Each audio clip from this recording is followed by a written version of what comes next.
Okay, so today we've taken a break from, I think, pretty much all yes or no trip pictures are processed, posted, and all good. Silence, so I'm going to take that. I've seen a lot on the community, so I think that we're pretty good. If you haven't sent me your two best pictures, I didn't get a chance to start it last night, so you still have probably this morning. I'll do that this afternoon, but if you need to send me your two best trip pictures, please fire that off and I'll get everything ready and I'll send out a link tomorrow for people to vote. I'm kind of playing with a couple options on what that'll look like. But we're back to the Selfie or Epic Landscape project, and I know I've seen a lot of people. Come on, speakers. There we go. I've seen a lot of people already working on it, and I've seen a lot of people actually using some of their trip shots to do it, which is really cool. So I'm going to fly through these really quick again just for some inspiration. But you've got two choices, and if you're gung-ho and you want to do both, that's awesome. I've had some problems with our computers doing the screencast proportion where you could like record it and speed it up, so don't feel obligated because our computer systems are having a bit of a problem with it. They're not handling it super well. And I've talked to Steve and he's going to take a look, but don't stress about the recording the screencast. So Epic Landscape, you only really have the criteria of including a piece of geography from your community, and the rest can be as crazy as you want.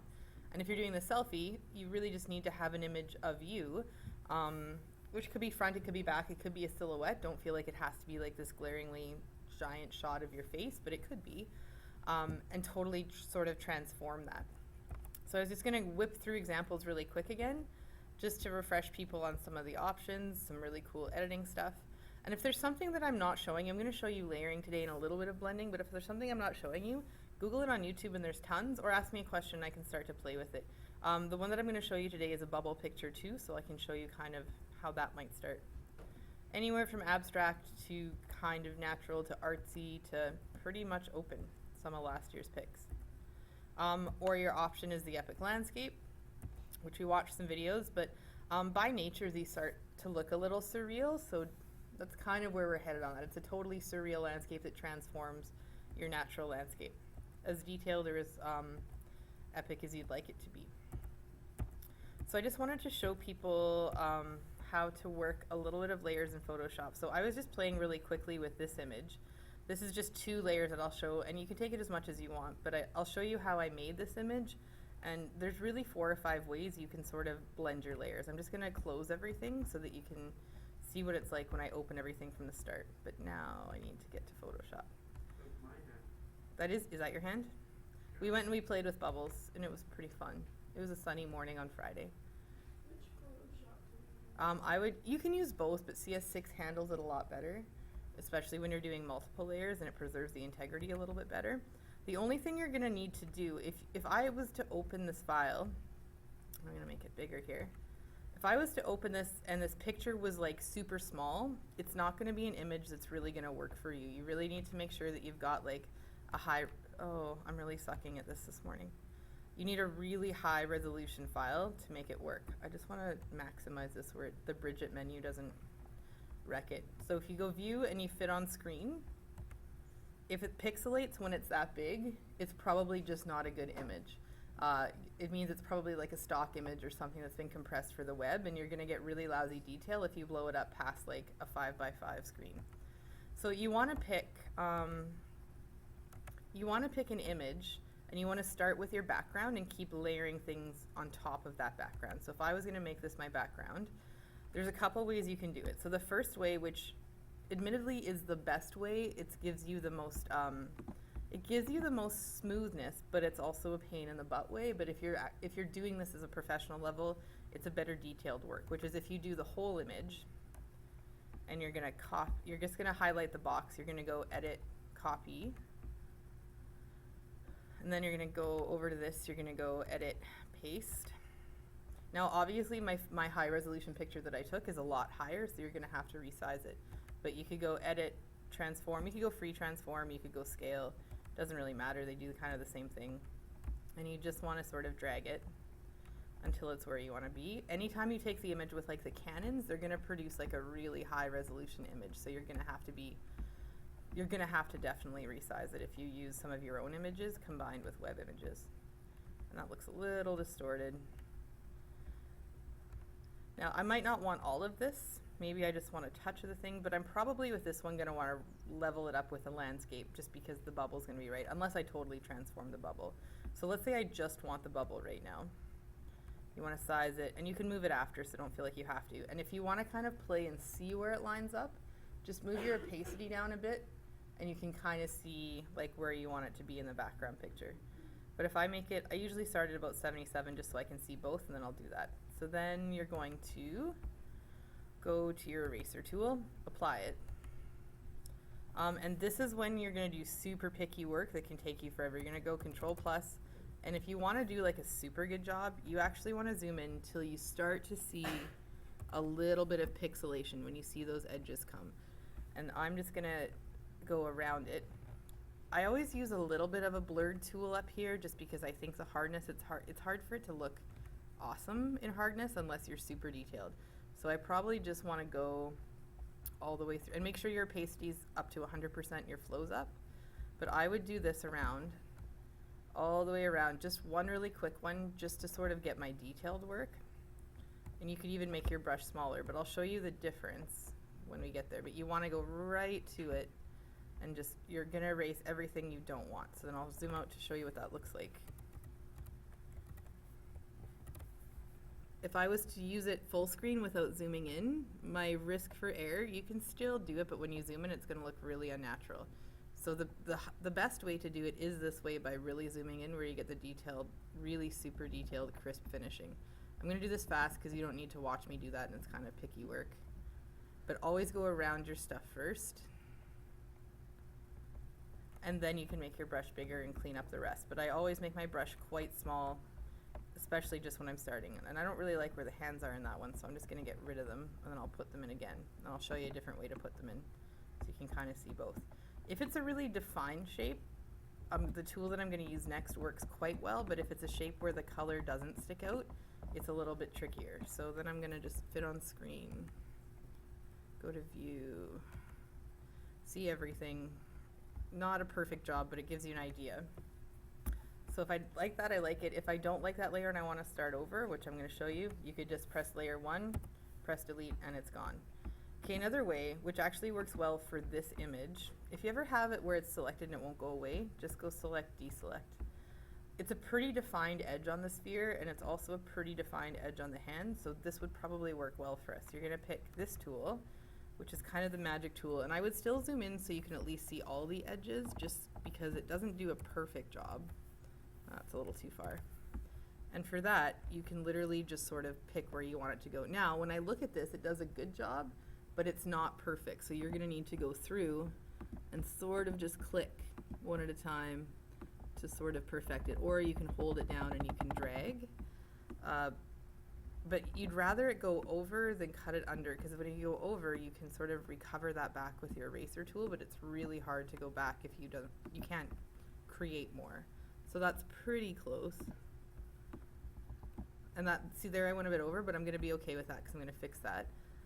Then go edit again, copy, back over here, edit, paste. It's pretty dramatic, so I'm going to make that a bit smaller.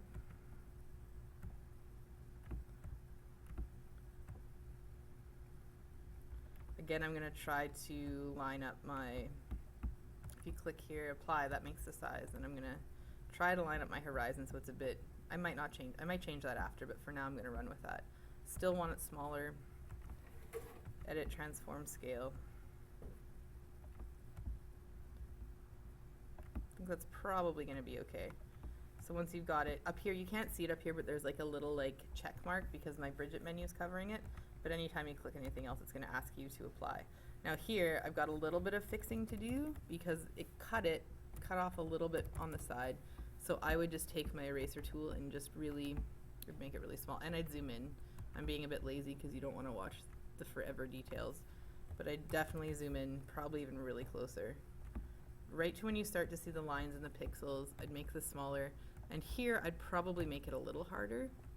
And I would just sort of go down and click around. So I'm not actually, it's harder to drag and get an accurate line, but if you just put it where it needs to go and then click, and I would probably do that on all of my edges just to clean them up a bit. See here, I've lost that little piece because I didn't cut it out properly, which is much harder to recover than getting rid of parts of it. But I would just put it up and just click once just to get it out. So it's kind of a basic idea. Then you'd zoom out. Let's say I wanted to do the hand. There's another way you can do it too. I'll show you that when I put the hand in here. Go back to your hand. This way I think is totally a pain, and some people like it, but if you have a really steady hand, it works.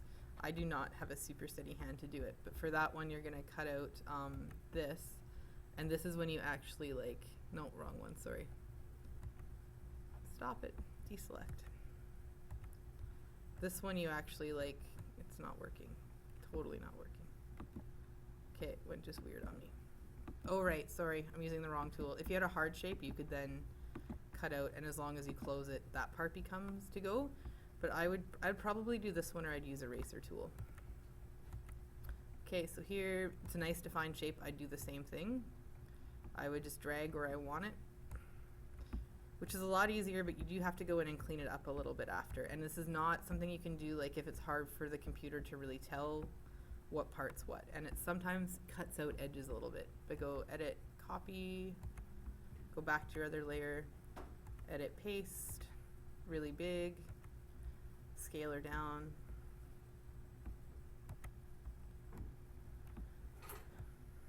And then I'll show you what you can do between layers once you get all of your layers in there. The problem is what you don't want to do right now is flatten your image until everything is done. So until you've made no more changes, you really don't want to flatten your image. So, Lane, all of a sudden your hand looks weird now. Super weird.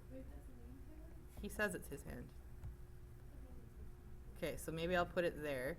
I could also put it up here, and then I could erase this part out. Why don't we just do that for now? So then I'm gonna click here, which is gonna take me to transform. Okay, and now I could zoom in, and I could just sort of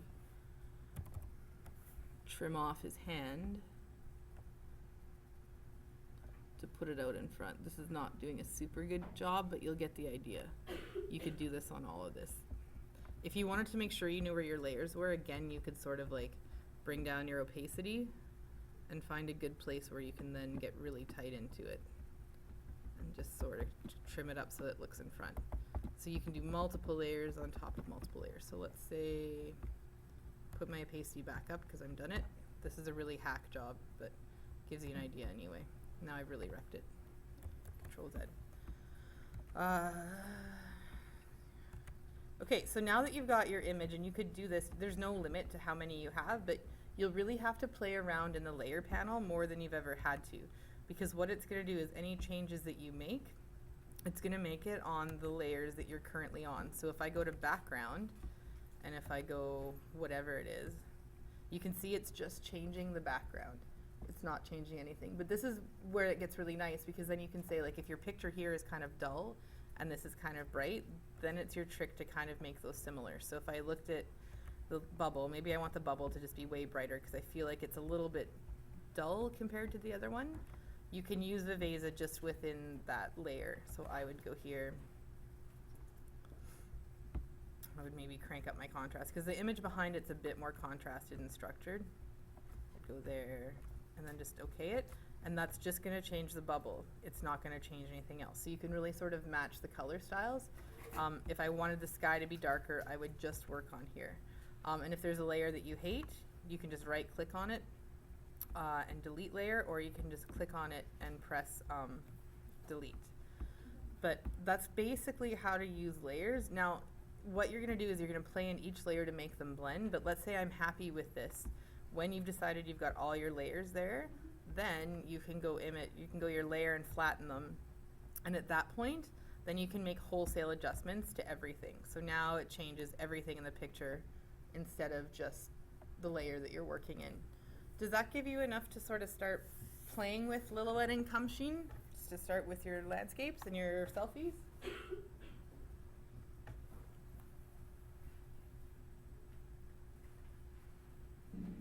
I think so.